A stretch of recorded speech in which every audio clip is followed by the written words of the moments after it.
Sir మీ video కింద ఒక comment వచ్చింది సార్. సో అది పెట్టింది కూడా ఏంటంటే ఒక ఫిమేల్. సార్ మీరు పైల్స్ గురించి మగవాళ్ళకి సంబంధించిందే చెప్తా ఉన్నారు. కానీ పైల్స్ సమస్య అనేది ఆడవాళ్ళలో కూడా వస్తుంది.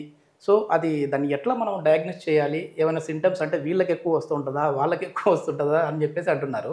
అయితే ఇక్కడ చాలామంది పేషెంట్స్ నా దగ్గరికి వచ్చే పేషెంట్స్ వందలో చూసుకుంటే కనుక, ఆడవాళ్ళలో చూసుకుంటే కనుక 25 నుంచి 30 మంది పేషెంట్లు బిఫోర్ ప్రెగ్నెన్సీ ప్లాన్ చేసుకుంటున్నారు. ఏంటి అంటే ఒకవేళ యంగ్ ఏజ్లో కనుక 20-25 ఇయర్స్లో కనుక పైల్స్ ఉన్నాయి అనుకుంటే ఈ పైల్స్ డెఫినెట్గా ప్రెగ్నెన్సీ అయిన తర్వాత ఇవి 100% కాజ్ చేస్తాయి.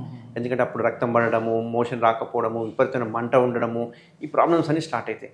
అందుకే వీళ్ళు ఏం చేస్తారంటే ఖచ్చితంగా ముందే సర్జరీ చేయించేసుకున్న తర్వాత ప్రెగ్నెన్సీకి ప్లాన్ చేస్తారన్నమాట. ఓకే. దీనివల్ల అడ్వాంటేజ్ ఏముంటుందంటే ముందే మనం ఈ పైల్స్ని ట్రీట్ చేసేసుకొని యానల్ కెనాల్ కొంచెం వెడల్పు చేసుకోవడం వల్ల ఈ కాన్స్టిపేషన్ నుంచి బయటపడే అవకాశాలు ఉంటుంది. అండ్ ప్రెగ్నెన్సీలో మళ్ళీ ఎమర్జెన్సీగా సర్జరీ చేయాలంటే మళ్ళీ బిడ్డకు కూడా రిస్క్ ఉంటుంది కాబట్టి, అనస్థీషియా రిస్క్ కాబట్టి, ఇట్లాంటివి ఏమన్నా కనుక ముందే మీరు కాన్స్టిపేషన్లో ఉండి ఒకవేళ ఫిషర్ ఉన్నా, ఫిస్టులా ఉన్నా, పైల్స్ ఏమన్నా ఉన్నా కనుక బిఫోర్ ప్రెగ్నెన్సీ ముందే సర్జరీ ప్లాన్ చేసుకోవడం అనేది చాలా బెనిఫిట్ ఉంటుంది. ఓకే. ఓకే. అండ్ రెండోది మీరు ఒకటి అడిగారు 50 ఇయర్స్ ఎబో ఏజ్ వాళ్ళు ఉంటే కనుక. సో కాన్స్టిపేషన్ అనేది ప్రతి ఒక్కరి లైఫ్లో ఎప్పుడోసారి అందరూ గురి అవుతూనే ఉంటారు.